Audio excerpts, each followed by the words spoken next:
ओडिशा पश्चिमांचल एक पारंपरिक पर्व हेउछि नुआखाई। नुआखाई धान अमल खुशी पालन करने निमंते करा जायथाय। पांजी अनुसार यह भाद्रव मासर शुक्ल पंचमी तिथि गणेश चतुर्थीर परदिन पालित होइथाय। यह नुआखाई परब नाम जनाशुना। धान अमलर खुशी चाषी माने यहाकू पालन करिथांती। सुनो सुनो सुनो मोर कका बाबा अजा आई दादा भाई जेते अच्छा सबे सुनो बुधो मास पंचमी तिथि ने आमे 28 तारीख गुरुवार दिन नुआखाई मा हो।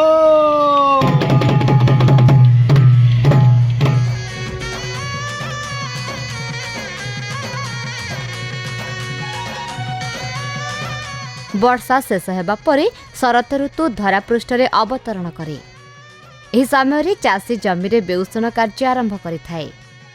ପରେ ସହଳ ଅମଳକ୍ଷମ ଧାନ ଗର୍ଭଧାରଣ କରି କେଣ୍ଡା ପକାଇବାର କାର୍ଯ୍ୟ କରିଥାଏ। ଚାଷୀ ପ୍ରଥମ କରି ଅମଳକ୍ଷମ ଧାନକୁ ଇଷ୍ଟଦେବୀଙ୍କଠାରେ ସମର୍ପଣ କରିବା ହିଁ ନବାନ୍ନ ଭକ୍ଷଣ। ଏହାକୁ ପଶ୍ଚିମ ଓଡ଼ିଶାର ଆଞ୍ଚଳିକ ଭାଷାରେ ନୂଆଖାଇ କୁହାଯାଏ। ଏଥିନିମନ୍ତେ ଆଗରୁ ଲଗନ ବା ତିଥି ନିର୍ଣ୍ଣୟ କରି ପୂଜା ଆଦି ସହ ଆରିସା ପିଠା ଆଦିର ଭୋଗ କରାଯାଇଥାଏ। आगकाଳରେ राजामाने निज राज्यर इष्टदेवी नाम अनुसार नुआ खाइबार लग्न धार्य करी भिन्न भिन्न दिन नुआ खाउथिले। राजा राजुड़ा शासन परे मध्य राजांक इष्टदेवी नाम अनुसार पंडित माने नवान्न भक्षण तिथि बाहर करुथिले। तेणु 1991 मसीहा पर्यंत नुआखाई पर्व प्रत्येक वर्ष गोटे निर्दिष्ट तिथि पालित न होई भाद्रव शुक्ल पक्षर जेकोसी एक तिथि पालित हेउथिला। एबे किछि वर्ष हेब सर्वसम्मत क्रमे गणेश पूजार परदिन अर्थात ऋषि पंचमी दिनटी स्थिर करा जाइछि।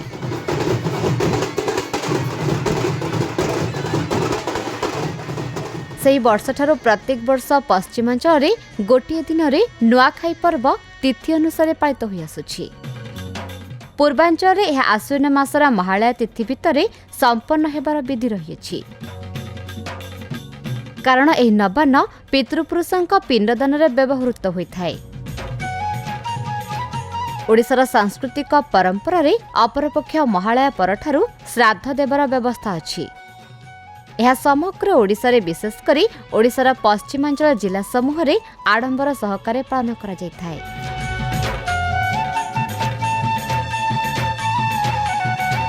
देशर विभिन्न अंचल तथा विदेश में रहुथिबा पश्चिम ओडिशार लोक नवान्न दिन घरे उपस्थित हेबाकु चेष्टा करिथांती।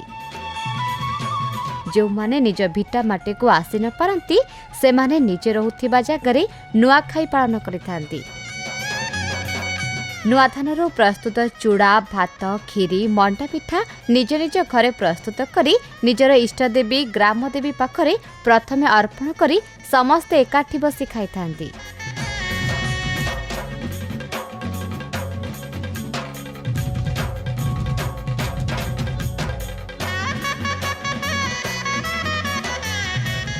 खाई सारिबा परे भेटघाट पर्व आरंभ हुए। प्रथमे ग्रामदेवी पीठ बा भागवत टोंगी रे एकाठी होई मुंडिया मारी सारिबा परे सान माने बड़ मानकु प्रणाम जणाई आशीर्वाद कामना करिथांती।